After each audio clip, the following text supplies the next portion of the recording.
ya kalau gagal Piala Dunia ini Piala AFF lah. Gitu kan, kita belum pernah juara. Coach Sintayong juga 5 tahun nggak bisa juara Piala AFF kan, ya kan? Ya, jadi coba Piala AFF, kalau Piala AFF, Piala Ciki itu kita bisa dapat, ya, setidaknya dalam kurikulum Patrick Kluivert pernah juara. Pernah juara. Gitu. Pergantian pemain, kemudian pemilihan starting 11, ya pasti dia tahu lah. Dia yang paling tahu kondisi terakhir pemain. Kalau starting 11, gue mungkin nggak akan memperdebatkan ya. Mungkin ini yang terbaik menurut dia. Tapi opsi-opsi untuk mengubah situasi, ya ini yang harus perlu dikritisi ya dari seorang Patrick Kluivert. Kluivert mau menduplikasi apa yang dilakukan oleh Sintayong ketika menang 2-0. Belum efektif gitu pertahanan, lini serang. Kita padahal pemain-pemainnya bagus tadi. Artinya ini sebenarnya permasalahannya ada di pelatih yang nggak tahu cara pakainya pemain-pemain bagus ini. Apa gimana? Tapi memang menurut prediksinya burung murai batu gitu. Jadi Indonesia tuh lolosnya agak terseok-seok gitu. Nggak, kalau saya dari awal malah berpikiran Indonesia dalam tanda kutip mau diloloskan.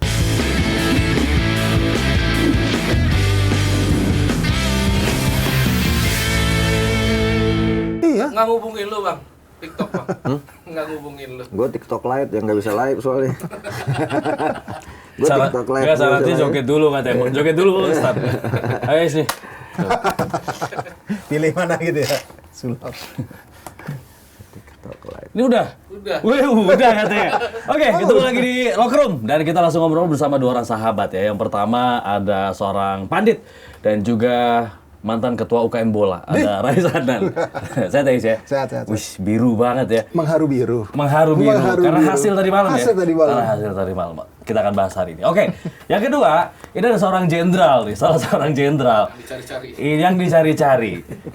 Beliau adalah seorang pandit sepak bola, setengah ustadz juga nih. Ada Akmal Marhali. Sehat. Alhamdulillah sehat. Jadi dulu kita pernah punya geng apa? Kobra. Geng Kobra. Oke, tadi malam ini karena kita syutingnya hari Kamis ya, setelah pertandingan Kamis dini hari Indonesia lawan Arab Saudi. Tadi malam Indonesia kalah tipis dari tuan rumah Arab dengan skor 3-2. Apa catatan kalian? Ya, yang pertama sebenarnya kita bikin kejutan ya ketika kita cetak gol lewat Kevin Dix. Jadi sebenarnya kita kemarin itu main dengan 2 gol tangan Tuhan. Oke. Karena dua-duanya handsball. Oke. Ya kan, yang kemudian terdeteksi oleh VAR. Tapi 15 menit pertama cukup menjanjikan pemain kita ya untuk determinasi kepertahanan Arab Saudi, bahkan sampai back mereka nomor 5 Tombakti kan, Tombakti kartu kuning, kemudian handsball dan itu bisa dieksekusi. Tadinya saya deg-degan yang nendang Kevin Dix karena trauma dengan kejadian di Australia waktu itu. Australia juga kita waktu itu kan main luar biasa 15 menit pertama.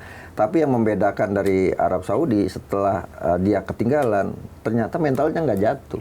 Mereka tetap punya keyakinan bisa memenangkan pertandingan. Nah, disitulah mulai ada kesalahan-kesalahan yang dilakukan oleh pemain kita. Salah satunya kan adalah gol pertama dari Saleh, ya kan? Itu kan karena tidak rapatnya menutup Joy Paul Pesci dengan Maklow terlalu jauh sehingga kemudian bisa dieksekusi dengan sangat cermat. Memang tendangannya sangat luar biasa ke pojok kiri gawang dari Martin Pas. Itu semua kiper juga mati di gitu ya. Dan kesalahan gol kedua ini yang sangat disesalkan ketika ada tarikan dari dari Yakob Sayuri sehingga kemudian ada diputuskan penalti. Dan gol ketiga menurut saya adalah membuat pertandingan menjadi sangat berat buat kita dan itu pun kesalahan juga dari posisi kanan pertahanan kita yang tidak menutup pergerakan pemain Arab Saudi. Tapi saya melihat Arab Saudi bermain cukup lincah ya. Lini tengah kita kalah. Jadi middle block pertahanan kita ternyata tidak sekuat yang kita harapkan. Absennya Kelvin Verdong mungkin ini salah satu penyebab kita tidak bisa tampil di posisi tengah dengan kekuatan terbaik sehingga kemudian posisinya digantikan oleh Maklow karena dalam 2 uji coba lawan Lebanon kan Kelvin Verdong dimainkan di posisi itu gitu. Plus Yakob Sayuri yang di 2 uji coba bagus ternyata off day hari itu. Beckham putra ternyata tidak seperti David Beckham Iya. mainnya, ya kan? Nomornya sama kok. Betul, nomor sama, nama belakangnya juga sama, cuma rezekinya beda gitu kan. Ternyata badannya kecil melawan Aldo Sari kan, Berat ya, susah calon juga. pemain terbaik di situ kan. Aldo Sari calon pemain terbaik dari AFC, Ya. ya kan, bersama dengan Afif Akram dan satu pemain Malaysia kan, Aiman. Aiman ya, kan? Aiman Alif. Ya, Arif Aiman gitu kan. Nah, ini apa namanya, membuat permainan kita menurut saya sebenarnya sih kita ngelawan ya kalau dari ball position 55-45 kita 45%. Peluang kita punya 10, 5 on target, tapi Arab Saudi punya 16 dengan 10 on target. Tapi Arab Saudi bermain tidak seperti ketika kita kalahkan 0-2 di GBK. Tidak juga seperti ketika kita tahan imbang 1-1 di Arab Saudi. Waktu itu kan kita cetak gol duluan. Tadinya pikiran saya ketika Kevin Dick cetak gol duluan, wah ini sama nih. Ketika Orat Mangun waktu itu cetak gol, tapi kemudian di akhir menit disamakan oleh Al Juair waktu itu kan. Tapi sekarang justru dibalas oleh Saleh dan 2 gol dari Firash. Menurut saya intensitasnya berbeda pertandingannya, kemudian atmosfernya berbeda. Kita harus akui bahwa Arab bermain lebih baik dari Indonesia, bahkan lebih baik dari 2 pertandingan Arab sebelumnya melawan Indonesia. Dan kita harus lapang dada, belajar ikhlas. Kita harus terima kekalahan ini karena kemarin isu soal wasit dan sebagainya ternyata wasit bagus, gitu kan. Oke, menurut Luis? Kita mengulang kesalahan yang sama seperti yang kita lakukan ketika menghadapi Australia dan Cina ketika kita kalah di kandang mereka. Yang paling parah adalah kita mencoba untuk mendominasi pertandingan tapi kita lupa dengan organisasi pertahanan kita yang tidak solid. Perbedaan dengan ketika ini kita bicara ketika dilatih Patrick Kluivert ya, kita nggak bicara dilatih sama ST ya. Kalau waktu kita menang sama China maupun Bahrain di GBK itu pertahanan kita solid, kita dominasi pertandingan gitu. Tapi ketika diserang transisi kita tampil bagus di situ. Tapi masalahnya saat ini dengan sistem baru, pola baru yang coba diterapkan sama Patrick Kluivert, ternyata organisasi pertahanan kita masih rapuh. Mudah sekali itu menjadi bahan eksploitasi kelemahan kita dan sudah diketahui oleh lawan-lawan kita ketika kita takluk sama Australia. Itu yang paling dilihat sama lawan kita sekarang gitu. Sama Arab. Jadi dibiarin aja dulu main, nanti kita counter attack dari sisi sayap pasti akan longgar. Nah, itu kelemahan-kelemahan itu yang coba dari transisi kita yang coba dimanfaatkan oleh lawan-lawan kita. Nah, semalam di lalanya lini tengah kita juga tampil underperform. Terutama ada Mark Locke di situ yang telat menutup.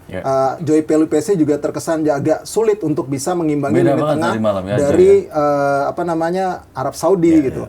Plus juga para pemain Arab Saudi juga sayapnya lumayan kencang-kencang, beberapa kali memaksa Dan James lumayan kerja keras, kemudian Yakob Sayuri kerja keras, jatuh bangun lah untuk bisa menghentikan pergerakan dari para sayap Arab Saudi. Walaupun sebenarnya lini tengah Arab ini yang lebih intens memberikan tekanan terhadap kita, dan akhirnya mereka setelah ketinggalan, mereka tahu betul apa yang harus dilakukan karena kita agak cukup rapat di sayap. Tapi di tengahnya ini agak sedikit terbuka dan itu terlihat banget akhirnya dimanfaatkan sama mereka. Bedanya kita dengan mereka berani memanfaatkan tendangan-tendangan dari luar kotak penalti. Nah, dari kita nggak ada eksekutor itu. Semalam tidak ada yang terlihat ya. Ada sekali memang Mark Locke tapi jauh. Iya kan, melenceng jauh gitu. Beberapa kali opsi coba dilakukan itu. Yang pasti memang kita mengulang kesalahan yang sama. Secara ketajaman ya bisa dibilang kita masih belum. Dengan masuknya Ole kemarin ada harapan ya, harapan banget lah gitu, karena daya serangnya dia, daya tekannya dia agak berbeda dengan ketika Ragnar jadi striker utama. Nah itu yang membuat kita ada harapan bisa memberikan sesuatu yang lebih oke di laga melawan Irak. Kalau lawan Arab itu sudah terjadi.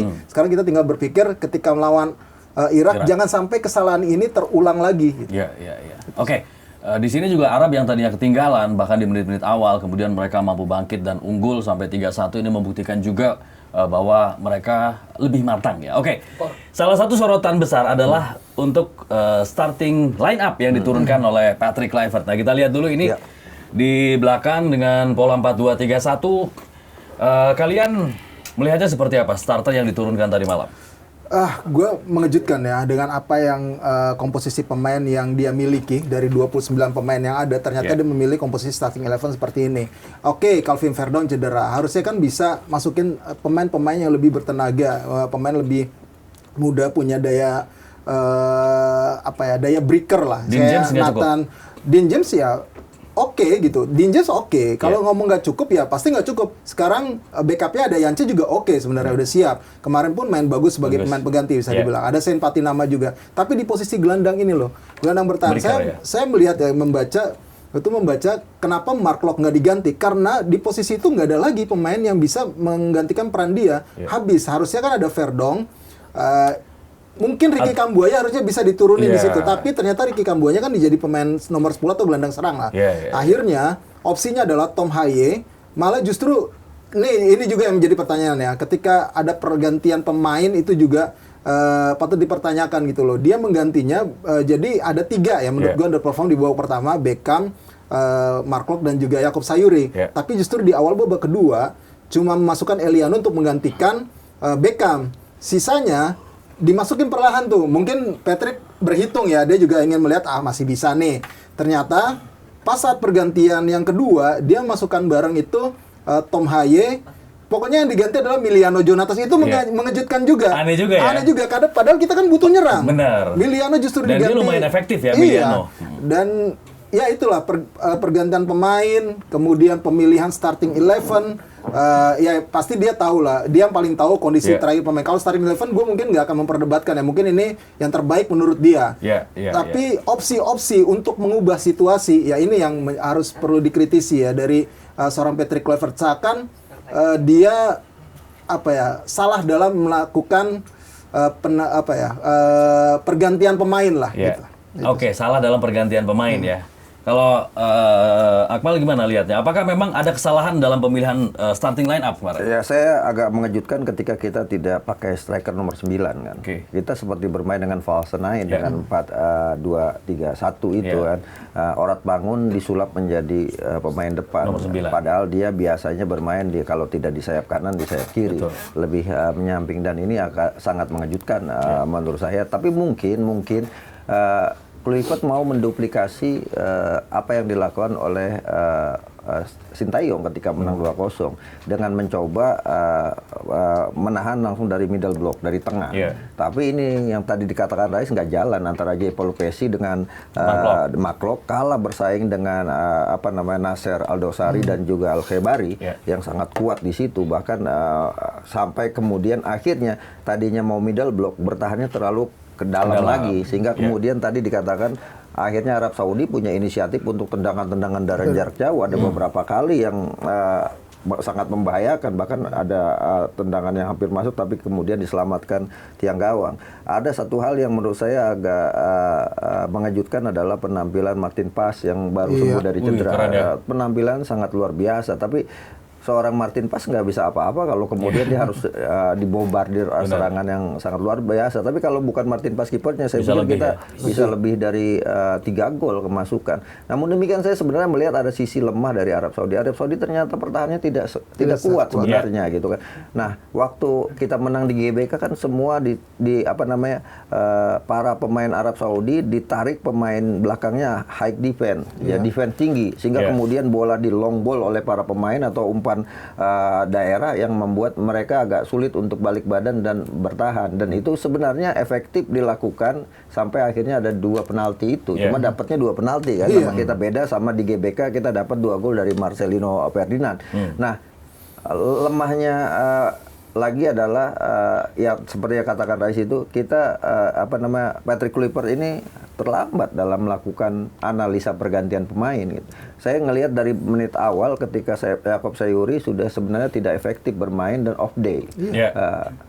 Tapi kenapa nggak diganti dari awal? Kenapa misalnya di babak kedua itu Beckham dan Yakup diganti misalnya gitu kan? Tapi kan itu tidak dilakukan, diganti dengan Sandy Walsh yang bermain lebih efektif. Tapi itu tidak dilakukan, baru dilakukan ketika terjadi gol ketiga, sehingga udah agak sulit buat kita untuk mengejar ketertinggalan itu. oleh Romani masuk, akhirnya kelihatan kalau ada striker satu di depan, Arab Saudi juga deg-degan juga gitu kan. Deg-degan juga, dan oleh Romani punya 2 peluang, satu lewat sundulan, satu lagi lewat tendangan, tapi sayangnya tidak berbuah gol. Jadi sebenarnya permasalahan kita ada juga selain masalah game plan, soal momen untuk melakukan pergantian pemain. Ditambah lagi salah satunya adalah kita ya harus diakui lemah dalam urusan mencetak gol. Jadi gini Pak, saya dari awal mengatakan ini sebenarnya pertarungan Indonesia melawan Arab Saudi sebenarnya gajah lawan burung nih kan. Kita kan Garuda ini gajah antara gajah gitu kan. Jadi Arab Saudi kita harus objektif mengatakan bahwa ya Arab Saudi secara pengalaman lebih berpengalaman dengan Indonesia untuk urusan tampil di Piala Dunia. Mental itu dia punya, kemudian dia tuan rumah. Ditambah lagi kepercayaan diri mereka juga tinggi, dan pemain mereka berkumpul lebih lama dan tidak banyak main di Eropa kan. Hanya ada 3 pemain yang main di Eropa kan, selain Saud Abdul Hamid, kemudian ada Muhammad Saad dan juga Marwan, tapi duanya nggak dimainkan. Selebihnya main di Liga Arab Saudi yang seminggu sudah libur. Mereka punya waktu cepat. Kita kan kemarin yang baru berkumpul sampai hari Selasa baru lengkap berkumpulnya. Jadi masa aklimatisasi dan juga adaptasi terhadap iklim juga sangat berpengaruh. Bahkan Tom Hey yang kita lihat lebih cepat datang, ngos-ngosan juga kan. Artinya dia emang belum bisa bermain selama 90 menit, apalagi dengan intensitas tinggi. Makanya tadi kata Rais bahwa ya nggak ada pilihan lain selain memainkan Klopp di situ, karena kalau memainkan Tom karena Ivar nggak ada, Nathan nggak ada Yang amat disayangkan kenapa Nathan tidak masuk di line up gitu kan. Kalau Verdon kan nggak masuk karena cedera gitu, tapi masukkan Nathan tidak masuk itu juga agak sangat riskan, tidak ada pemain yang menggantikan. Nah yang sangat menarik juga adalah pilihan Mauro Zilsar juga ternyata sebagai depan nggak dimainkan juga gitu kan. Nah ini kan lain kalau misalnya kenapa bukan Egy yang dimasukkan dengan hanya kalau mau mengandalkan itu, kenapa bukan Egy yang masuk line up untuk memperkuat di lini sektor sayap misalnya, atau Ramadan Sananta gitu kan, yang punya postur tinggi untuk bola-bola crossing gitu kan. Nah, saya pikir pilihan-pilihan ini yang salah satu yang harus dievaluasi oleh Patrick Kluivert di pertandingan ini, karena memang melawan Arab Saudi butuh miracle gitu kan. Pemain yang dimiliki oleh timnas Indonesia itu pemain berkualitas. Selain pemain yang bermain di Super League maupun yang bermain di Eropa atau di Thailand, di luar lah. Tapi ini masih terjadi tadi, kita nggak punya sistem pertahanan yang bagus. Lini serang kita juga nggak terlalu tajam, kurang greget. Apalagi kalau udah mereka middle block. Mereka nggak middle block padahal nggak low block, mereka middle block gitu. Tapi susah banget untuk bisa nembusnya gitu loh. Belum efektif gitu pertahanan, lini serang kita, padahal pemain-pemainnya bagus tadi. Artinya ini sebenarnya permasalahannya ada di pelatih yang nggak tahu cara pakainya pemain-pemain bagus ini. Apa gimana? Bisa jadi salah mendeteksi strategi sih, sebenarnya penerapan strategi. Kalau gue lebih ngeliatnya gitu, kita punya pemain yang bisa dibilang lumayan komplit untuk di beberapa posisi. Sayangnya dalam deteksi untuk strateginya ini salah kita. Mungkin salah menebak strategi lawan juga. Nah itu yang mungkin terlihat akhirnya membuat Patrick Kluivert seakan salah mulu nih apa yang dilakuin, strateginya salah nih kemarin lagi lawan Arab. Tapi yang pasti memang kemarin lini tengah kita nggak jalan, itu yang buat juga akhirnya Kevin Dix, kemudian Jay Ijes langsung bolanya long ball ke depan. Beberapa kali langsung mengirimkan ke sayap.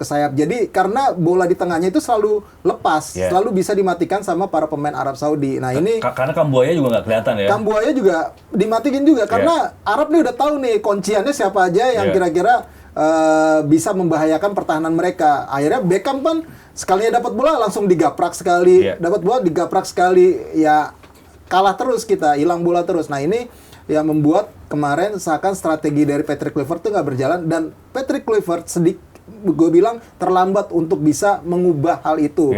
Even pergantian pemain di posisi yang sama ya. Kalau dia mau ganti strategi lagi misalnya jadi 3 back gitu kan sebenarnya bisa. Dia masukin misalnya Ridho gitu, main udah jadi 3 back, Kevin Dix taruh di kanan, kemudian Dan James ada di kiri gitu. Misalnya kalau dia mau mengubah ya, jadi 3-4-3 itu kan bisa aja, tapi itu nggak dilakuin, dia tetap pada pakemnya dia, tapi pergantian antar pemainnya dengan posisi yang sama, gue bilang nggak tepat. Gue mau bilang gini, Stan. Pemain yang biasa-biasa aja dalam satu tim di tangan pelatih yang tepat, pelatih yang hebat bisa jadi luar biasa. Ya. Tapi pemain-pemain hebat berkumpul jadi satu di tangan pelatih yang kurang piawai, ya jadi biasa-biasa aja gitu. Menurut antum gimana? Banyak yang bilang bahwa kita mengalami penurunan di bawah atau di tangan PT Klipa. Tapi saya melihat tidak juga sebenarnya gitu. Kenapa tidak juga? Intensitas pertandingannya berbeda gitu kan. Momen pertandingannya berbeda. Artinya misalnya kalau dibandingkan dengan babak ketiga Arab Saudi, Bahrain dilawan, kita bisa punya kemampuan atau keberanian, lebih berani. Karena ketika itu masih ada home away gitu kan. Sekarang karena ini kan 90 menit siapa yang menang dia punya peluang lolos, yang kalah maka dia harus berpikir untuk bisa menang di partai berikutnya. Artinya ini pertandingan genting. Saya jadi teringat sebenarnya ada peristiwa yang hampir sama 1985 di bawah pelatih Barcematullah Pelwe, kita juga hampir lolos Piala Dunia. Ketika itu kalau 2 pertandingan kita lewati dan kita menangkan, kita lolos Piala Dunia 1986. Tapi sayangnya partai pertama kita udah kalah dari Korea Selatan gitu kan. Tapi ketika itu main home away. Kalau tidak kalah kalau kita menang kita lawan Jepang, kita lolos Piala Dunia. Nah, sama saat ini gitu. Kita melawan Arab Saudi. Tapi sayangnya hanya di kandang Arab Saudi. Saya dari awal ini yang energi kita akhirnya terkuras ya, untuk masalah non teknis dan sebagainya gitu kan. Walaupun ini menurut saya adalah pesewar yang harus kita lakukan sebagai penggemar bola, sehingga kemudian misalnya ada orang bilang kan nggak terjadi itu Ali Al-Hanat itu kan wasit fair bagus. Ya mungkin ada pesewar dari kita untuk kemudian wasit jadi bagus gitu kan. Artinya ini juga terus harus kita lakukan pesewar seperti ini untuk partai nanti melawan Irak yang pasti lebih berat. Kalau dari sisi rekor pertemuan di era Sintayong kita jeblok banget setiap lawan Irak. Kita kalah 1-5, kita kalah 1-3, kita kalah 0-2 lawan Irak. Praktis kita tidak pernah bisa menang melawan Irak dibanding melawan Arab Saudi dengan gaya bermain yang sangat berbeda. Jadi menurut saya PR Patrick Kluivert adalah selain harus recovery fisik, dia juga harus recovery mental para pemainnya. Dan berharap moga-moga Kevin Perdong bisa main, kemudian ada pilihan-pilihan opsi lain, Nathan Choaon bisa juga. Tapi Bang Perdong katanya memang sudah disiapkan untuk lawan Irak gitu kan. Iya, semoga kan ini kan waktunya kan mepet juga gitu kan. Kita sudah kehilangan misalnya Emil Audero yang sebenarnya penampilannya lagi luar biasa gitu kan. Baik bersama timnas maupun bersama klubnya. Tapi tiba-tiba cedera gitu kan. Oleh Romani bagaimanapun dia memang bagus masuk, tapi secara psikologi dia juga sebenarnya belum siap. Secara fisik juga belum paripurna gitu kan. Karena baru sembuh dari cedera. Jadi banyak handicap yang kemudian kita tidak bisa kita tidak bisa atasi karena itu udah takdir Tuhan ternyata kan. Tapi satu hal yang menurut saya paling penting adalah bahwa ya kita harus melihat segala sesuatunya dengan realis. Ini pertandingan besar dua ini kan. Beda misalnya dengan uji coba, beda juga misalnya dengan kemarin babak ke-1, ke-2, dan ke-3 roundnya. Ini kan sudah menentukan kita selangkah lagi untuk lolos ke Piala Dunia. Jadi secara mental juga harus siapkan. Dan ini yang kita dalam tanda kutip ya, walaupun pemain kita ini yang termewah sepanjang sejarah sepak bola Indonesia, pelatihnya juga yang terwah sepanjang sejarah sepak bola Indonesia, tapi mental tampil di Piala Dunia kan kita nggak ada. Kemarin saya pakai cocok logi aja gitu kan. Berharapnya cocok loginya 1938 kita lolos dengan nama Hindia Belanda. Pas saya ngeliat line up awal-awal nih, wah saya yakin nih karena hampir sama dengan line up 1938. 1938 pelatihnya Belanda, Johan van der Mastenburg. Sekarang Kluivert. Pemain Indonesianya cuma 3 gitu kan kemarin, yang asli Indonesia ya, Nawir, kemudian juga Sultan dan Sudarmaji. Kemarin yang main Ricky, kemudian Sayuri dan juga Beckham Putra. Terus unggul 1-0. Wah, ini Piala Dunia 1938 nih gitu. Ternyata berbalik gitu kan. Nah, cocok loginya ternyata nggak pas. Padahal udah saya hitung-hitung tuh. Kan belum kelar, ini masih ada perjalanan. Padahal udah saya hitung itu 388 gitu kan, 388. 2026 2 tambah 6 8, mainnya tanggal 8 gitu. Nah, kan pemimpin kita nomor 8. Nah,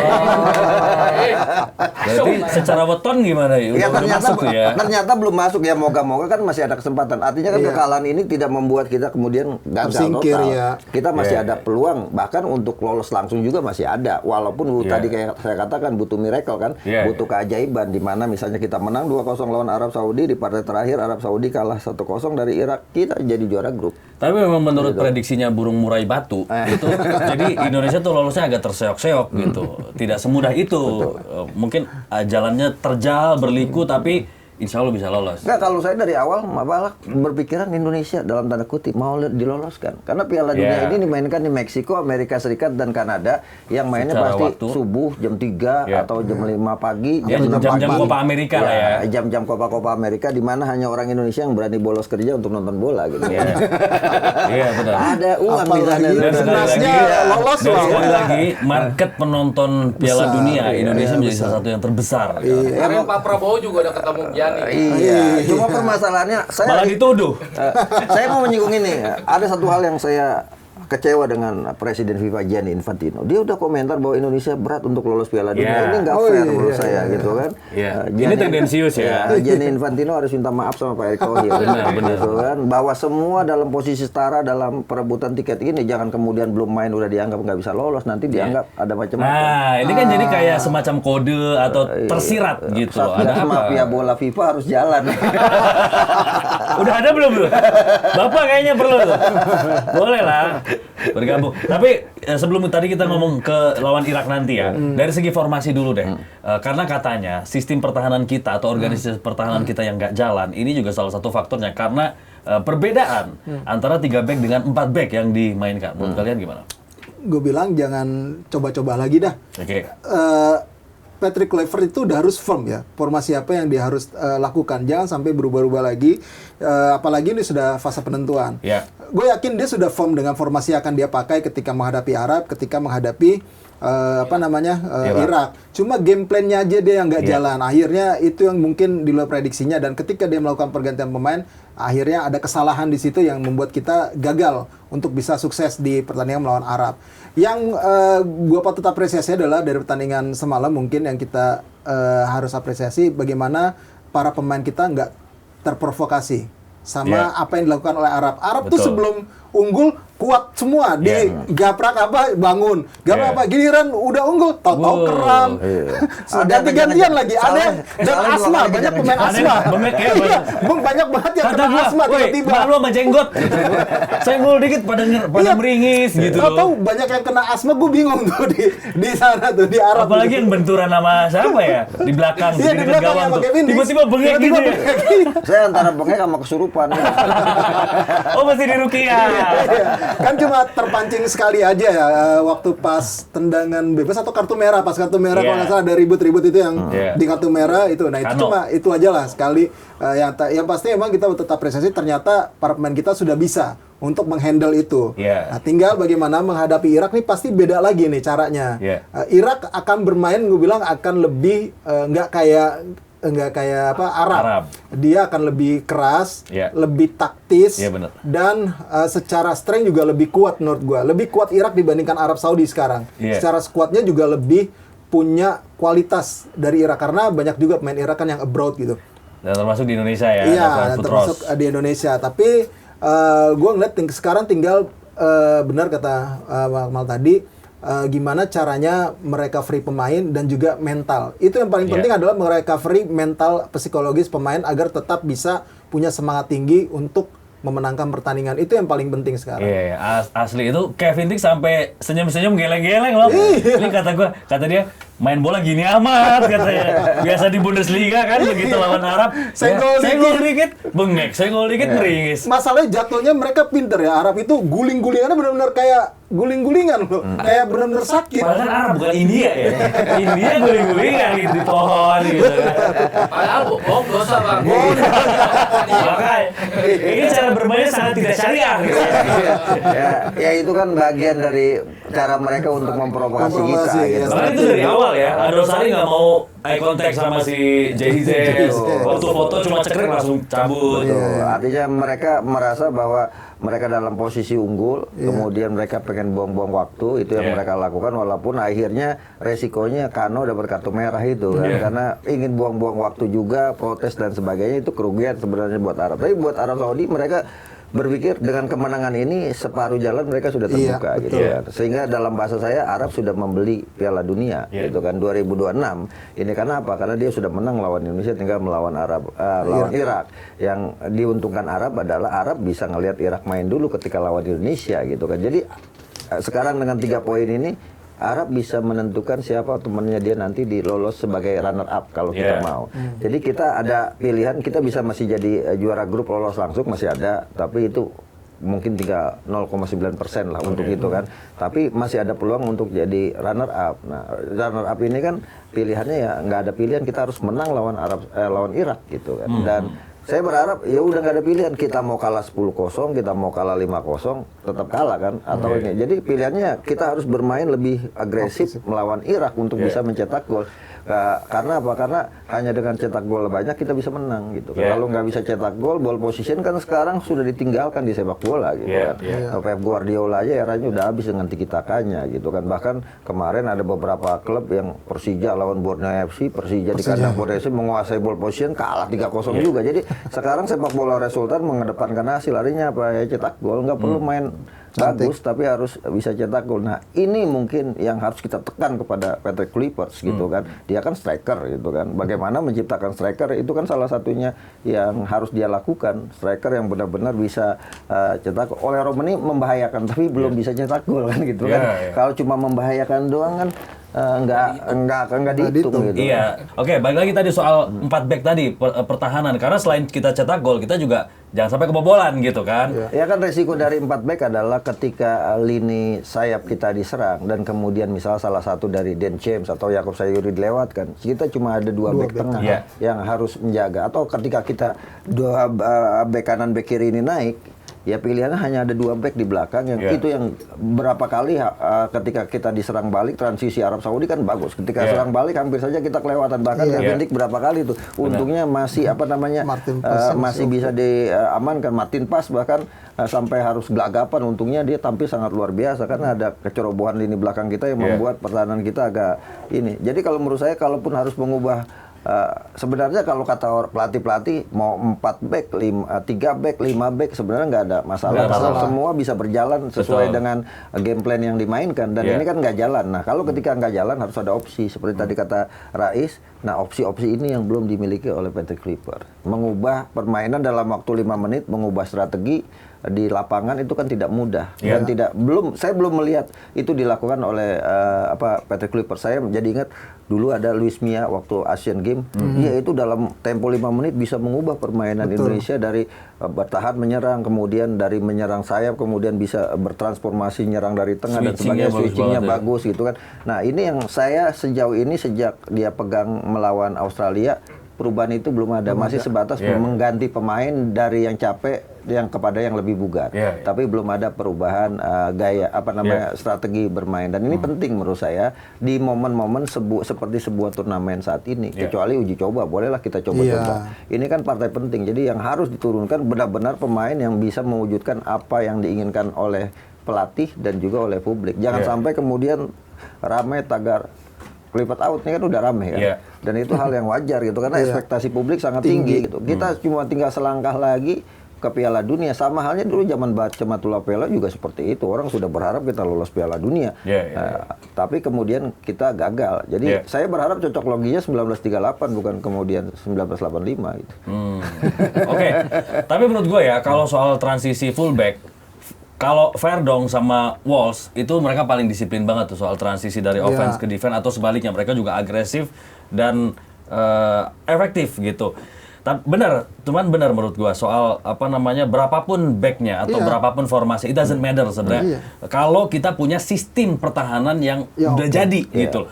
Kita lihat kan tadi malam kayak gampang banget tuh Aldo Sorry bisa ngacak-ngacak. Bahkan umpan 1-2 dengan tumit dilakukan di kotak penalti loh. Dan itu langsung berhadapan dengan Martin Paes. Jadi itu yang membuktikan bahwa memang organisasi pertahanan kita rapuh. Betul. Kalau soal kualitas individu kita nggak perlu pertanyakan lagi kan. Kevin Dick, Jay Izes, Jakob, terus Dean James. Tapi kan ini soal organisasi tadi, soal sistem tadi yang belum kita punya. Sehingga ketika mereka middle block atau low block, kita susah banget. Dan ini bukan terjadi tadi malam aja. Ketika lawan Libanon juga, ini terjadi hal yang sama. Kita gahar lawan Cina Taipei, tapi kelasnya beda. kelas Brunei sama Timor Leste Iya. mereka itu kan.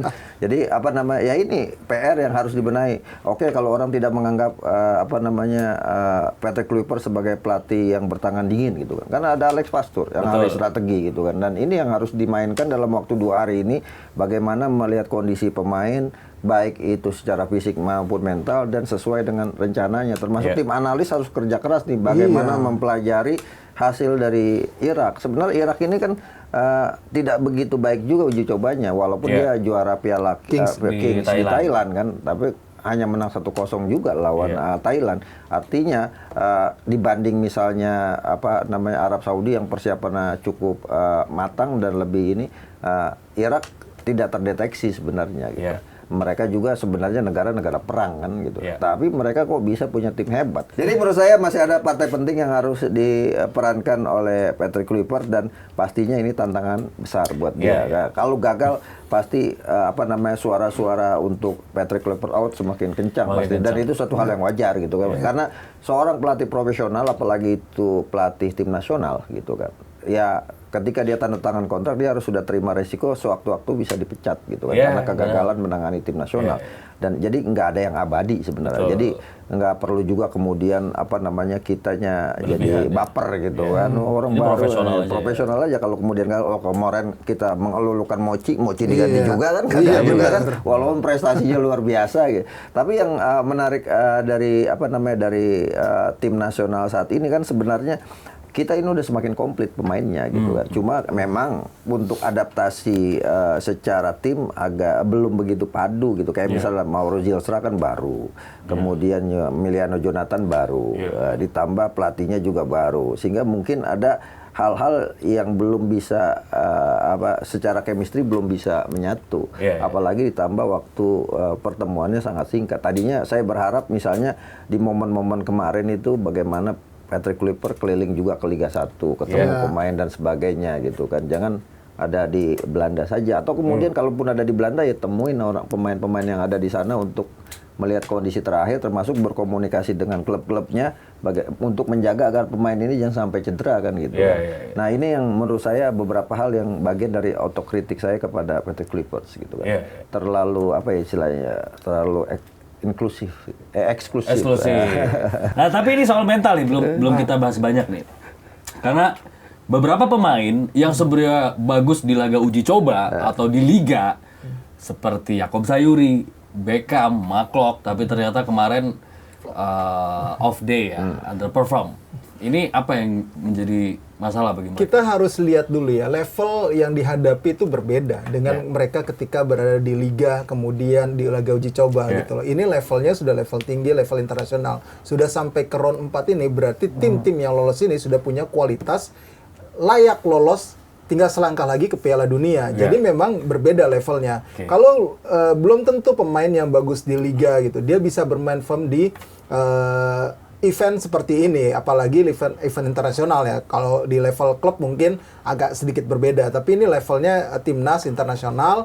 Yang pasti kemarin Beckham bagus, tapi secara kematangan untuk level ini, gua bilang masih belum.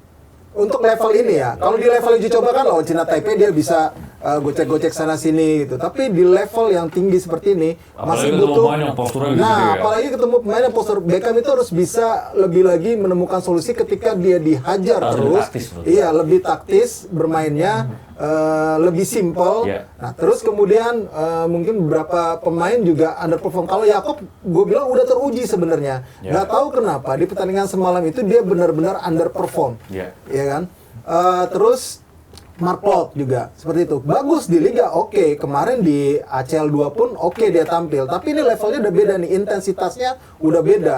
Timnya yang dilawan juga berbeda. McLeod selalu disebut-sebut sebagai kita butuh sosok yang berpengalaman gitu kan. Tapi ini secara gambaran ya, secara umum bahwa pemain yang kemarin underperform rata-rata main di Liga 1. Di Liga 1. Ya kan, artinya ini menggambarkan liga kita kualitasnya masih harus ditingkatkan untuk mencapai level dunia atau level Piala Dunia ya. Ya sekali lagi balik lagi ke teori saya bahwa tim nasional yang kuat itu akan lahir dari pembinaan yang hebat dan kompetisi yang sehat. Artinya kompetisi kita juga punya PR pas ngelihat kemarin para pemain seperti apa ya? Dia punya kemampuan tapi nggak keluar, kayak nervous lah gitu, gugup gitu kan ketika berhadapan dengan tim yang levelnya udah level dunia. Dan gitu. di partai krusial. Betul, dan ini kan yang tadinya kita berharap bahwa para pemain ini tampil nothing tulus nih, karena yang dihadapi adalah salah satu raja Asia juga gitu kan, Raja Fahd apa Raja Salman. Singa berarti raja. Tapi gini, kalau kita pengen main di Piala Dunia, artinya kita juga harus pantas main di Piala Dunia, harus layak di level itu. Ayatnya apa tuh yang kita harus memantaskan diri gitu. Tapi ya gini, tadi saya katakan itu kan ada Iza Farok Tafansop gitu kan. Apabila kita sudah selesai untuk kerja kita selanjutnya, maka fokus kita adalah kerjakan yang di depan. Jangan kita bercerita kegagalan-kegagalan kita kemarin, ini tutup buku, sekarang tatap Nggak apa-apa kalau untuk gitu kan. perbaikan, Untuk perbaikan. menambah kebocoran. Nah ini pas untuk pertandingan besok lawan Irak, yang kita harus tatap sekarang Irak. Dan kita harus yakin bahwa kita bisa mengalahkan mereka, walaupun secara rekor pertemuan lagi-lagi kan 9 pertemuan terakhir kita kan nggak bisa menang lawan Irak, hanya 1 kali seri gitu kan. Pernah kita menang sama Irak tapi tahun 1962 itu agak jauh sekali gitu kan. Irak juga masih ketika itu masih perangnya sangat luar biasa. Artinya sekarang adalah bagaimana kita meyakinkan diri kita bahwa kita punya kepantasan untuk lolos ke Piala Dunia. Pilihannya memang sudah semakin mengerucut, ya kita playoff. Nah ini agak berat kalau kemudian kita playoff kan lawan kita antara kemarin kan belum ada penentu tuh, Oman sama Kuwait sama Qatar imbang, ada Uni Emirat Arab. Artinya kita ini satu-satunya negara yang bukan Timur Tengah ya, gitu kan. Ya moga-moga kita salah satu negara yang bukan Timur Tengah yang menyodok Timur Tengah ini. Jadi Timur Tengah kita kuasai, bukan cuma dari jamaah hajinya gitu. Sepak bolanya. Mau haji gimana ya? Bapak nggak sempat dipanggil ya? Ini satu PR. Kita susah menciptakan gol open play. Ya. Gimana soalnya untuk lawan Irak nanti?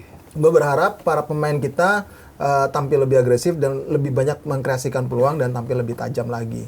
Nah itu tugasnya Patrick Kluivert harusnya sebagai seorang striker, dia tahu itu apa yang harus dilakukan. Kalau perlu dia main. Boleh sih, boleh juga. Asal kuat aja Miliano sama di kiri suplai bolanya. Takutnya nanti ada Tapi gue yakin dia gatel sih pengen main. Jangan nanti administrasi ilegal kayak Malaysia. Bodong ya. Iya. Menurut lu gimana? Apa yang perlu dioptimalkan supaya kita lebih produktif di depannya? Ya kalau kita lihat di kualifikasi Piala Dunia misalnya 3 golnya dari oleh Romani kan 2 penalti. Salah satunya penalti ke gawang Australia. Bukan terakhir Bahrain ya kan. Kemudian 2 lagi Kevin Dick penalti juga kemarin kan gitu kan. Jadi kita belum melihat gol dengan open play kecuali waktu kita menang lawan Cina kan lewat lawan Bahrain lawan China penalti ya. Iya. Kalau nggak salah ya lawan China penalti. Lawan Bahrain itu kan ketika kemudian Marcelino kasih umpan kepada itu satu-satunya gol open play yang kita miliki, artinya itu kelemahan gitu.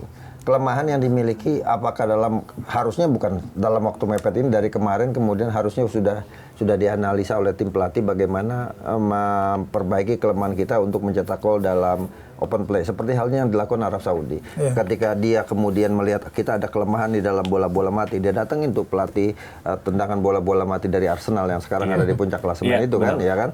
Nah, artinya mereka ada langkah untuk itu. Nah, kita kan praktis ya menjalankan rutinitas saja, pelatih ketemu langsung di tempat seperti kemarin di Jepang, pelatih ketemu langsung di Jepang gitu kan. Sehingga komunikasi antara antara hasil evaluasi yang sudah dilakukan dengan dengan komunikasi ke pemain ini menurut saya masih agak kurang ya, sehingga kemudian ya pola main yang diinginkan Patrick Kluivert juga tidak atau belum sepenuhnya dipahami oleh para pemain yang ada saat ini gitu. Apalagi ditambah ya beberapa kali coba-coba posisi pemain juga gitu kan.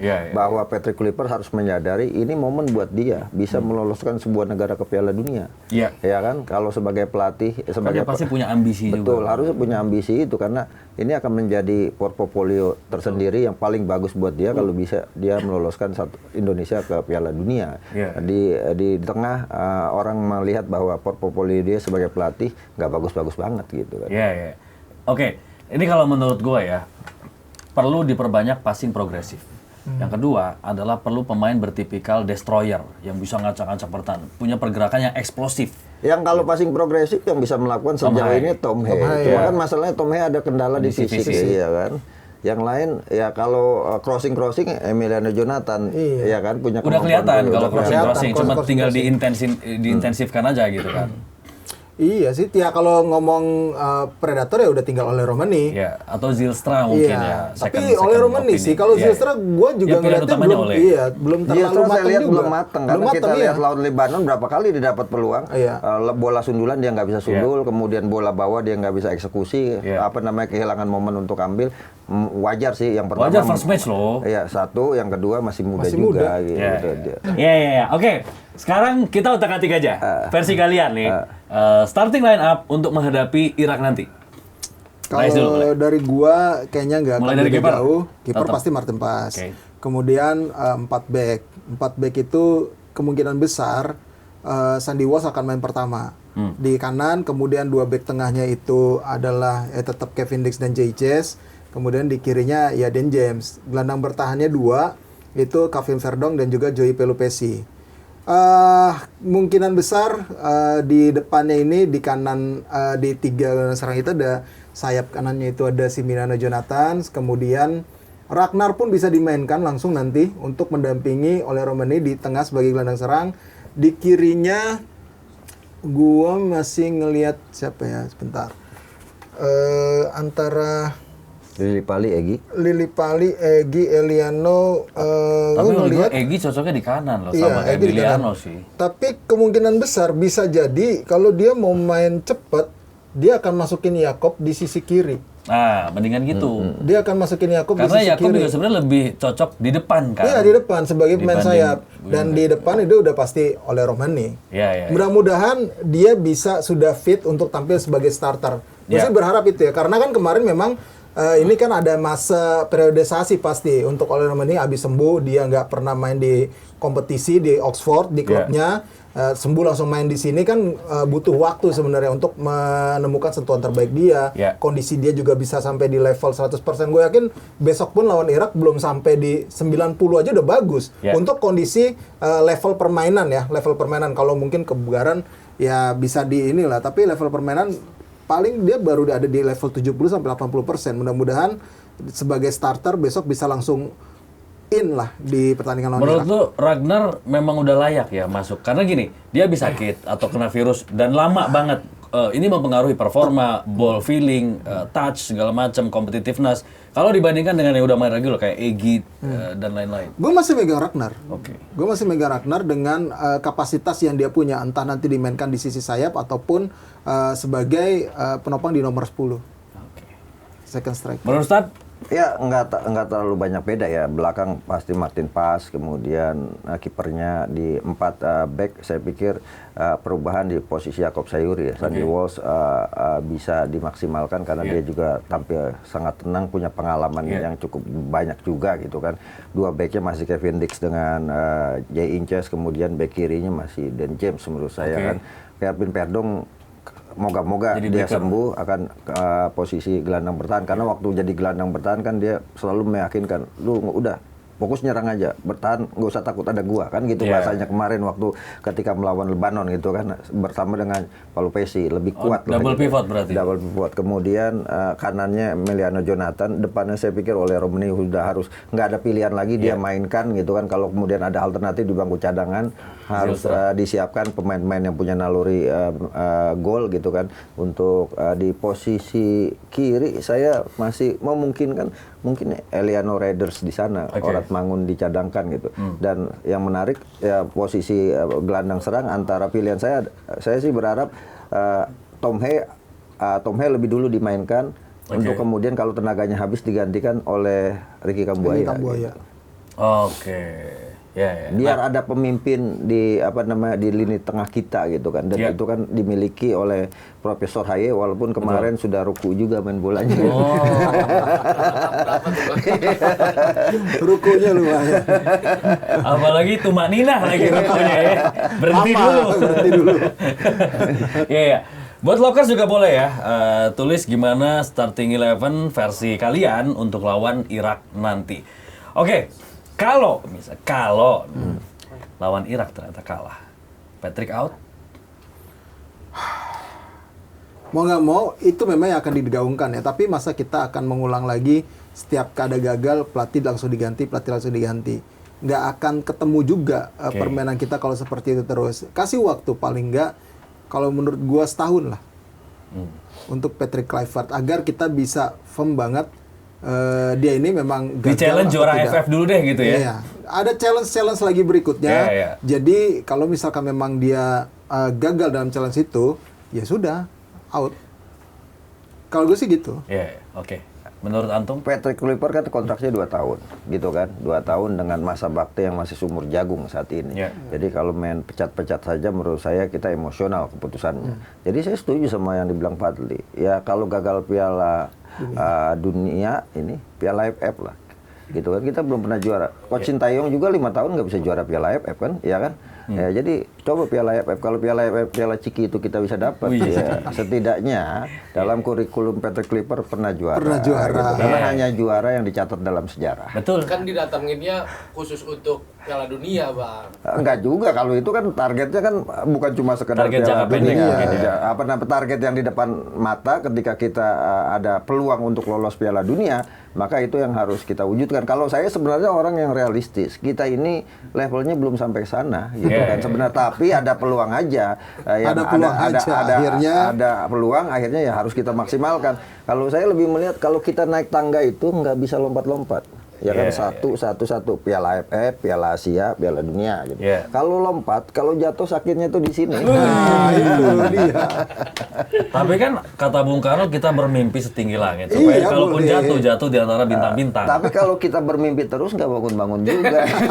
Oke, tapi ini mewakili ya keresahan atau mungkin pertanyaan kritis dari netizen. Kalau misalnya gagal juga, terus apa hasilnya dong? Katanya dulu ketika Sintayong ada masalah komunikasi, ada kendala soal hal itu. Kalau misalnya hasilnya toh sama juga begini. Mendingan komunikasi susah tapi hasilnya bagus gitu kan. Daripada begini. Terus kalaupun misalnya ini proses, apakah ini proses yang on the track? Atau jangan-jangan ini ke arah yang melenceng gitu loh? Jadi saya gini, setiap pelatih kan punya hokinya masing-masing gitu. Kayak Thailand misalnya. Thailand dipegang Kiati Susnamaung bagus. Padahal waktu itu datangkan Brian Robson. Gagal Brian Robsonnya kan. Ya sama juga Arab Saudi.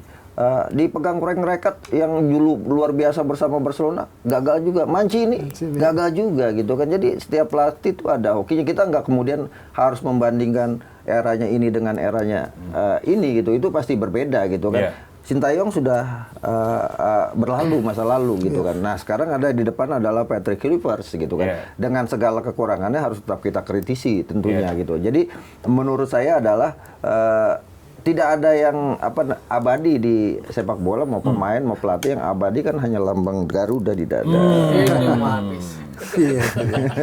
Ya, gue sepakat memang tidak bisa kita membanding-bandingkan lagi untuk hal itu gitu. Udah tinggal bagaimana kita mengkritisi, kalau memang perlu dikritisi kita harus kritisi gitu. Untuk pelatih yang ada saat ini kita kan berharap timnas kita selalu berprestasi, itu aja sebenarnya. Intinya kalau dia bisa bawa hal yang bagus ya kita apresiasi. Kalau misalkan dia tidak bisa menghasilkan prestasi ataupun bawa hal positif ya kita kritisi. Sebenarnya itu aja. Ya benar, pelatih itu ada hokinya masing-masing. ya Sintayong nggak pernah juara di level U23, di level AFF. Indra Safri bisa medali emas SEA Games. Padahal itu ibaratnya dia dapat ketumpuan karena bentrok jadwalnya dengan Piala Asia U23. Ya itu kan tergantung hokinya, berarti kan hokinya ada di situ. Nah, ada garis Kita tangan di punya situ. hoki caraka, tapi nggak dibawa. Tapi nggak dibawa. Jangan-jangan tuh DM-DM sama bapak. Jadi ini, jadi ini di DM. Sebenarnya. Satu lagi Bang, sebelum kita closing.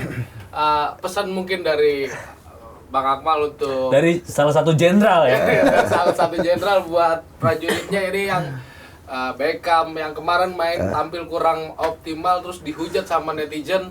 Pesan untuk pemain-pemain itu, Bang. Iya, kalau menurut saya adalah pemain sudah berusaha menampilkan yang terbaik. Nggak mungkin mereka masuk lapangan tidak ingin menampilkan permainan terbaik. Kalau kemudian ternyata yang ditampilkan di luar ekspektasi, harapan saya adalah kita sudahlah lupakan bullying, doxing dan sebagainya gitu, perundungan.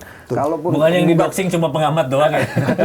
maksud saya gini, jangan sampai kemudian budaya ini menjadi bangsa kita menjadikan bangsa kita barbar gitu. Siapa aja kita mau bully dan sebagainya gitu kan. Ini kan bicara motonya BUMN akhlak. Wih, Siap.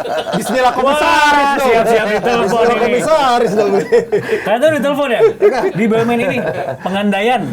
Gini menurut saya gini, kritik itu penting gitu kan, tapi kritik yang argumentatif gitu, jangan caci maki dan sebagainya gitu. Para pemain saya nih sejak tahun 2000 jadi wartawan pemain saya kritik semua, tapi mereka tetap respect sama kita. Kenapa? Karena kita mengkritisinya dengan cara argumentatif yang bisa dipertanggungjawabkan, bukan caci maki, bukan kemudian bullying. Nah ini kan yang harus kita hindari gitu kan, sampaikan dengan cara-cara yang baik. Kalau mau protes pun sampaikan cara-cara yang baik yang argumentatif. Saya pikir gitu. Kita tidak boleh menutup kritik, karena kritik itu sebenarnya tanda cinta gitu. Bukan tanda benci gitu. Kritik konstruktif. Betul. Kritik itu separuh menyelesaikan masalah. Ya buat Etam dan Yakob ya saya pikir bukan waktunya buka media sosial. Lupakan dulu media sosial, fokus untuk melawan Irak. Saya pikir sebenarnya kawan-kawan netizen ini sangat cinta sama Etam dan Yakob, cuma cara menyampaikan aja yang tidak baik. Ini PR dari saya Barreskrim untuk membenahi yang semacam ini. Saya setuju kalau ke depan hanya ada akun satu orang satu akun. Ada yang punya second account, ada yang punya second account nih. Kayak tertampar banget ini. Emang iya. Gua kira keluar hadis belakang. Enggak lah sembarangan gua second account. Gua ada 15.000 account loh. Ternak gua. Ternak. Ya, disuruh tutup katanya, tutupnya pokoknya watawasobil haqi watawasobil sabr ya kan. Kita saling mengingatkan untuk kebaikan dan saling mengingatkan untuk kesabaran. Masya Allah. Amin dah. Tolong dibagi beseknya mana beseknya?